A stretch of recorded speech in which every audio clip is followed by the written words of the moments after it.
হযরত মারিয়াম জিবরাইলকে দেখে তিনি চিনতে পারেন নাই। উনি মনে করেছেন দুনিয়ার কোন যুবক, তাই বলে জিবরাইলকে ডাক দিয়ে বলেন, ও জিবরাইল, তোমার কাছ থেকে আল্লাহর কাছে আমি পানা চাই।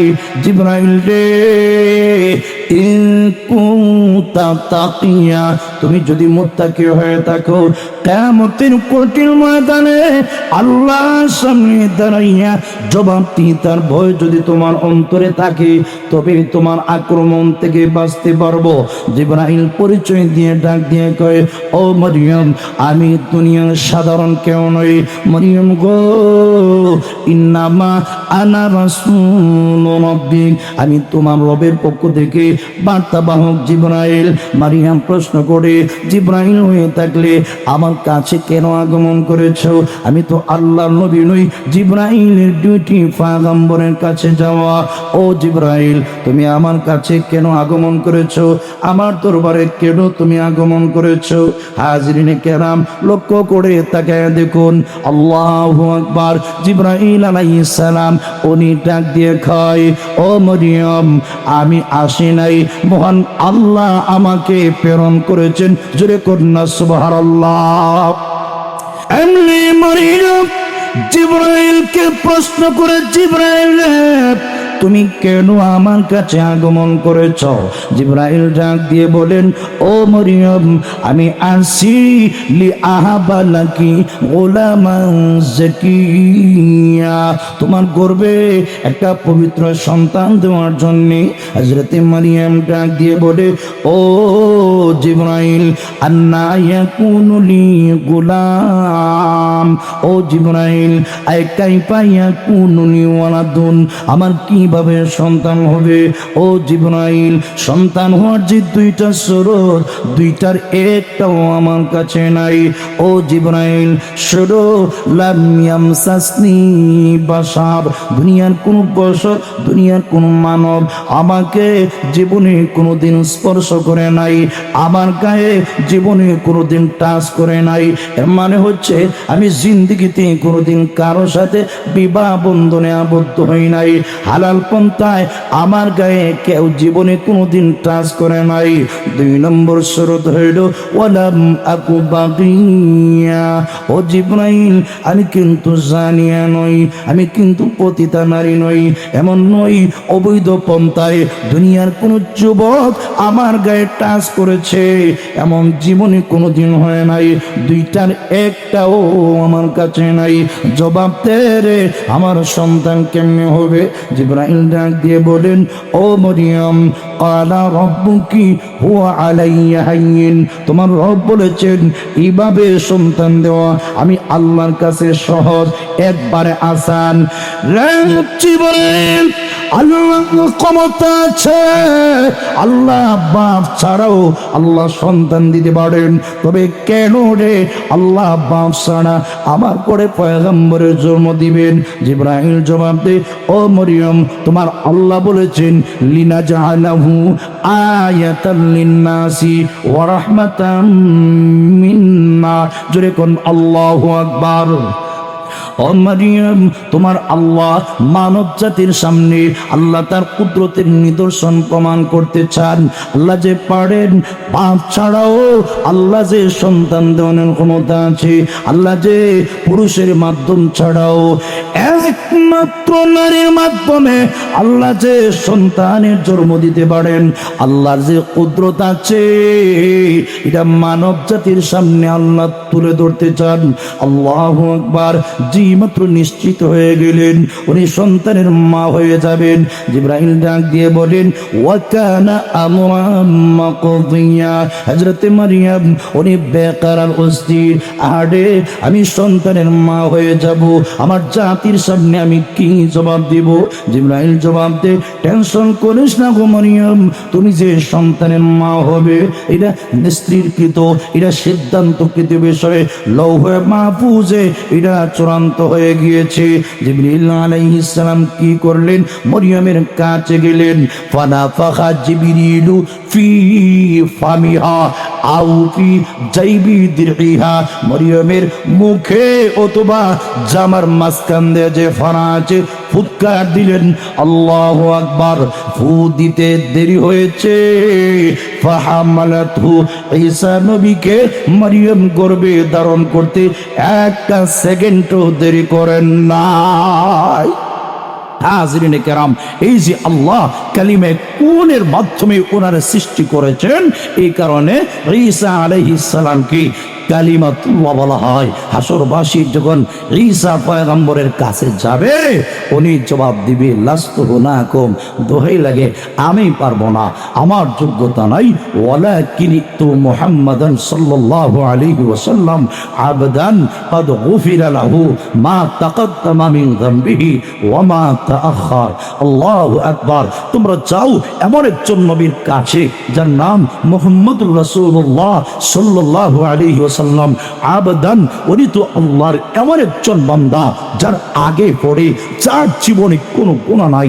আমার নবীর জীবনে একটা গুনাহ নাই, নবীর আগেও গুনাহ নাই, পরেও গুনাহ নাই। আল্লাহ অগ্রিম নবীর জীবনের গুনাহ আল্লাহ মাফ করে দিয়েছেন।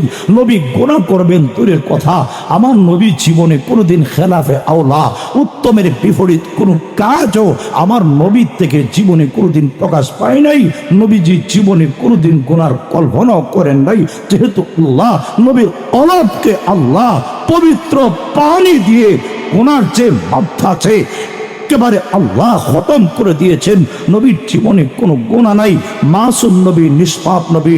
ওনার কাছে যাও, উনি ওনার কাছে যাওয়ার পরে আল্লাহ রাসূল বলেন, উনি নিজেই বর্ণনা দেন, ভাইয়া তুমি সমস্ত হাসরবাসী আমি মোহাম্মদের কাছে আসবে, আয়েশা চোখের পানি ছেড়ে দিয়ে কাঁদবে আর বলবে, ওগো বিশ্ব নবী, আজকের কিয়ামতের কঠিন ময়দানে আদম নবীর দরবারে যেতে পেরেছি, ইব্রাহিম, ঈসা, মূসা সহ সব নবীর দরবারে যেতে পেরেছি। আল্লাহর নবী গো, কেউ আমাদেরকে পাত্তা দেয় নাই। ইশফা লানা ইনদা রাব্বিকা, মেহেরবানি করে আমাদের জন্য তোমার রবের কাছে একটু সুপারিশ করুন। নবী বলেন, আমি তখন জবাব দিব, আনা লাহা, আনা লাহা, হা হা হা, আমি একমাত্র শাফাআতে কুবরার মালিক। নবী বলেন, আমি আমার উম্মতকে নিয়ে আমি রবের কাছে যাব। ফাস্তাদিন আলা রাব্বি, আমার রবের কাছে অনুমতি চাবো। ফায়ুযানু লি, আল্লাহর পক্ষ থেকে আমাকে অনুমতি দেওয়া হবে। আমি আমার রবের কাছে গিয়ে মাকামে মাহমুদে প্রশংসায় পড়ে যাব। আমি আল্লাহর দেওয়া শিক্ষা মতে আল্লাহর প্রশংসা করব। নবী বলেন, ফাআহমাদু রাব্বি বিতাহমিদিন ইউআল্লিমুনিহি রাব্বি, আল্লাহর দেওয়া শিক্ষা মতে আমি আমার রবের প্রশংসা করব। হাবিবে কিবরিয়া বলেন, এত সুন্দর প্রশংসা করব, এখনো পারবো না, ওই দিন যে করব, ওই দিনের পরেও এত সুন্দর প্রশংসা করতে পারবো না। জোরে আওয়াজ দিয়ে বলুন সুবহানাল্লাহ। আল-ইয়াউমুল মুহাদ্দারু মিনহু ইয়াউমুল কিয়ামা, যে দিনের ভয় দেখানো হয়েছে ওই দিনটা বলতে কিয়ামতের দিন। জোরে আওয়াজ দিয়ে বলুন ঠিক কিনা। হাজরিনে কেরাম, 2 নম্বর ব্যাখ্যা হইল ওই দিন বলতে কিয়ামতের দিন। ও ভাই, সূর্যটা একদম মাথার কাছে চলে আসবে, নিচের জমিনটা হবে তামার জমিন। ফালা আনসাবা বাইনাহুম, পরস্পরে আত্মীয়তার কোনো বন্ধন থাকবে না, কেউ কাউকে চিনবে না। মা তার মেয়ের পরিচয় দিবে না, বাপ তার ছেলের পরিচয় দিবে না, ভাই তার ভাইয়ের পরিচয় দিবে না, বন্ধু তার বন্ধুর পরিচয় দিবে না, একজন আরেকজনের কোনো পরিচয় দিবে না। আল্লাহ নিজেই বলেছেন, একজন আরেকজন থেকে পলায়ন করবে।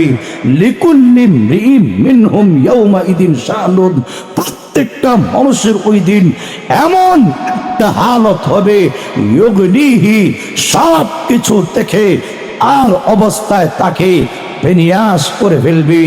নবীরা পর্যন্ত উম্মতের কথা ভুলে যাবে, পীর সাহেবরা মুরিদের কথা ভুলে যাবে।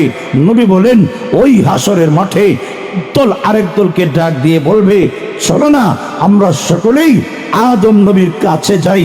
হাবিবে কিবরিয়া ইরশাদ করেছেন, সহিহ বুখারীর বর্ণনায় আছে, ইমাম মুসলিমও উনি সহিহ মুসলিম শরীফে উল্লেখ করেছেন, সবগুলি হাসরবাসী হযরত আদম আলাইহিস সালামের কাছে যাবে, চোখের পানি ছেড়ে দিয়া কাঁদবে আর ডাক দিয়ে বলবে, আনতা আদম, হে আদম আলাইহিস সালাম, আপনি না আদম নবী, আবুল খালকি, আপনি না সমগ্র মানব জাতির আব্বাজান। শুধু তাই না, খালাকাকাল্লাহু বিয়াদিহি, হে আদম নবী, মহান আল্লাহ নিজ হাতে আপনাকে সৃষ্টি করেছেন। শুধু তাই না, ওয়া নাফাখা ফীকা মিন রূহিহি, আল্লাহ তার পক্ষ থেকে ডাইরেক্ট আপনার দেহের মধ্যে রূহ নিক্ষেপ করেছেন। শুধু তাই না, ওয়া আমারাল মালাইকাতা ফাসাজাদু লাকা, আল্লাহ সমস্ত ফেরেশতাদেরকে নির্দেশ দিয়েছেন আপনার পায়ে সেজদা করার জন্য। সেজদা তাহিয়া, সম্মানিত সেজদা, সম্মানমূলক অভ্যর্থনামূলক সেজদা করেছে। এত সম্মান, এত মর্যাদা যার, তিনি পারেন আজকের কিয়ামতের দিন, মুসিবতের দিনে আমাদের জন্য সুপারিশ করতে। তাই হে আদম আলাইহিস সালাম, ইসফা লানা ইনদা রাব্বিকা, তোমার রবের কাছে আমাদের জন্য একটু সুপারিশ করুন। কেন জানেননি? হাত্তা ইউরিহানা মিন মাকানিনা হাদা, যাতে আল্লাহ এই কঠিন হালত থেকে, এই কঠিন অবস্থা থেকে আল্লাহ আমাদেরকে মুক্তি দান করেন, একটু আরাম দান করেন। হযরত আদম নবী পরিষ্কার ভাষায় উনি জবাব দিবেন, সমগ্র মানব জাতির আব্বাজান হতে পারি, লাস্তকুনাকুম, আজকের মুসিবতের দিনে সুপারিশ করার যোগ্যতা রাখি না। জুড়ে বলেন সুবহানাল্লাহ। উনি কেন সুপারিশ করবেন না? তার কারণটা কি? আল্লাহর নবী ইরশাদ করেছেন, ফায়াযকুরু খাতিআতাহু আল্লাতী আসাবা। হযরত আদম আলাইহিস সালাম উনি ওনার জীবনের একটি ভুলের কথা স্মরণ করবেন। একটা জিনিস মনে রাখবেন, সমস্ত নবীরা, সগীরা কবিরা, সব ধরনের গুনাহ থেকে মাসুম, কোন নবী থেকে জীবনে কোনোদিন গুনাহ সাদের হয় নাই। এমনকি খেলাফে আওলা, উত্তমের বিপরীত কোনো কাজও কোনো পয়গম্বর থেকে জীবনে কোনোদিন প্রকাশ পায়নি। উনি কাসরে নফসি, উনি তাওয়াজুআন, বিনয়ী হয়ে, উনি ওনার প্রতি দুর্বল হয়ে উনি জবাব দিবে, আমি যদি মালিকের কাছে সুপারিশ করার জন্য যাই, আল্লাহ যদি জিজ্ঞাসা করে, হে আদম নবী, আমি আল্লাহ না, তুমি এবং তোমার স্ত্রী হাওয়াকে নিষেধ করেছিলাম, ওয়ালা তাকরাবা হাদিহি শাজারা ফাতাকুনা মিনাল যালিমিন, আমি আল্লাহ না, তুমি এবং তোমার স্ত্রী হাওয়াকে নির্দেশ দিয়েছিলাম ওই যে বৃক্ষ আছে তার ফল খাবে, দূরের কথা তার কাছেও যায় না। আমি এবং আমার স্ত্রী হাওয়া বলে গিয়ে, ফানাসিয়া আদম, আদম নবী বলে গিয়েছিলেন, বলে যাওয়াটা এটা অপরাধের তালিকায় পড়ে না। উনি নসে ফেলটা বলে গিয়ে উনি ফল, আল্লাহ যদি জিজ্ঞাসা করে, যা নিষেধ করেছিলাম তা ভক্ষণ করলা কেন, আমি নিজেই ধরা পড়ে যাব। তাই ফায়াস্তাহি রাব্বাহু মিনহা, এই কারণে তার রবের কাছে সুপারিশ করতে উনি লজ্জাবোধ করবেন। তবে উনি ডাক দিয়ে বলবেন, ওয়ালাকিনি তুনুহা আউয়ালা রাসূলিন বাআসাহুল্লাহু আযজা ওয়া জাল, আমি না পারলেও তোমরা আরেকজন নবীর কাছে যাও, নাম হযরত নূহ আলাইহিস সালাম, যিনি পৃথিবীর প্রথম রাসূল, আল্লাহ যাকে শরীয়তের প্রথম প্রবক্তা বানাইয়া এই ধরাতে প্রেরণ করেছেন, উনি পারেন। উনি তো সাধারণ নবী না, উলুল আজমি মিনাল আম্বিয়াই, পাঁচজন নবীর একজন। পাঁচজন নবীকে আল্লাহ আলাদা সম্মান এবং মর্যাদার মালিক বানিয়েছেন। এর মধ্যে একজন নবীর নাম হযরত নূহ আলাইহিস সালাম। ওনার কাছে যাওয়ার পরে উনি জবাব দিবে, লাস্তু হুনাকুম, দোহাই লাগে হাসরবাসীরা, আজকের মুসিবতের দিনে আমি নূহ পয়গম্বর সুপারিশ করার যোগ্যতা রাখি না, আমি পারবো না। ওয়ায়াযকুরু খাতিআতাহু আল্লাতী আসাবা, উনি ওনার জীবনের একটি অপরাধের কথা স্বীকার করবেন। এই কারণে ওই দিকে বলার সময় আমার হাতে নাই, কোন পুজোর পেশ করবেন, লম্বা কথা আমার পানি ভাইয়ারা। উনি জবাব দিবে, আমি পারবো না। ওয়ালাকিনি তো ইব্রাহিম আলাইহিস সালাম, আল্লাযী ইত্তাখাযাহুল্লাহু খলীলা। জোরে বলেন সুবহানাল্লাহ। উনি ডাক দিয়ে বলবেন আমি পারবো না, আমি সুপারিশ করার যোগ্যতা রাখি না, তবে তোমরা যাও আরেকজন নবীর কাছে যার নাম হযরত ইব্রাহিম খলীলুল্লাহ, যাকে আল্লাহ আল্লাযী ইত্তাখাযাহুল্লাহু খলীলা, যাকে আল্লাহ আন্তরিক দোস্ত হিসাবে গ্রহণ করে নিয়েছেন, যার সাথে আল্লাহ দুস্থের সম্পর্ক আল্লাহ গ্রহণ করে নিয়েছেন। উনি সাধারণ কোনো নবী না, ওনার কাছে গেলে হতে পারে উনি যদি আল্লাহর কাছে সুপারিশ করে আল্লাহ ওনার সুপারিশ মঞ্জুর করবেন। ওনার কাছে যাওয়ার পরে ইমাম বুখারী উল্লেখ করেছেন হযরত ইব্রাহিম আলাইহিস সালাম ফায়াযকুরু সালাসা কাযিবা, উনি ওনার জীবনের 3টা ভুলের কথা স্মরণ করবেন, 3টা মিথ্যা কথা। আসলে পয়গম্বর মিথ্যা বলেন নাই, তাওরিয়া করে কথা বলেছেন। বাহ্যিক অর্থ একটা, বাতিনি অর্থ একটা, উনি বোঝাইছেন একটা, জাতি বুঝে নিয়েছে আরেকটা। আসলে এটা 3টার একটাও মিথ্যা না। 3টা কথা কিভাবে ঘোরে ফিরাইয়া তাওরিয়া করে কথা বলেছেন, ওই দিকে বলার সময় আমার হাতে নাই। উনি জবাব দিবেন আমি পারবো না। ওয়ালাকিনি তো মূসা আলাইহিস সালাম আল্লাযী কাল্লামাহুল্লাহু ওয়া আতাহুত তাওরাতা। জোরে বলেন আল্লাহু আকবার। উনি ডাক দিয়ে বলবেন আমি পারবো না, আমি সুপারিশ করার যোগ্যতা রাখি না, তবে তোমরা যাও আরেকজন নবীর কাছে যার নাম হযরত মূসা আলাইহিস সালাম, যাকে আল্লাহ তাওরাত দিয়েছেন, যার সাথে আল্লাহ সরাসরি কানে কানে সরগোশী করেছেন, কানে কানে আল্লাহ কথা বলেছেন। সেই নবীর কাছে যাও। ওনার কাছে যাওয়ার পরে উনিও জবাব দিবে দোহাই লাগে হাসরবাসীরা লাস্তু হুনাকুম, আমি পারবো না। আজকে তিনি আল্লাহ মহা রাগে রাগান্বিত, আল্লাহর সামনে সুপারিশ করার যোগ্যতা আমার নাই। 2 নম্বর কথা হচ্ছে আমি যদি সুপারিশ করার জন্য যাই, আল্লাহ যদি জিজ্ঞাসা করে তোমার নিজের কথা স্মরণ নাই, কীর্তি বংশের এক লোককে ইস্তেহাদ করিয়া থাপ্পড় মেরে জাগার মধ্যে খতম করে দিয়েছিলে, আমি ওই সময় নিজেই ধরা খেয়ে যাব, আমি আটকা পড়ে যাব। তাই ফায়াস্তাহি রাব্বাহু মিনহা, আল্লাহ পাকের কাছে এই কারণে সুপারিশ করতে তিনি লজ্জাবোধ করবেন। উনি ডাক দিয়ে বলবেন আমি না পারলেও আরেকজন নবীর সন্ধান দিচ্ছি, ওনার নাম ঈসা রূহুল্লাহ, ওয়ালাকিনতু ঈসা রূহুল্লাহি ওয়া কালিমাতাহু। তবে তোমরা যাও আরেকজন নবীর কাছে যার নাম ঈসা আলাইহিস সালাম, যিনি আল্লাহর কালিমা, আল্লাহর রূহ, যাকে আল্লাহ কালিমায়ে কুনের মাধ্যমে সৃষ্টি করেছেন। ঈসা আলাইহিস সালাম এই দরাতে আসছেন পুরুষের মাধ্যম ছাড়াই।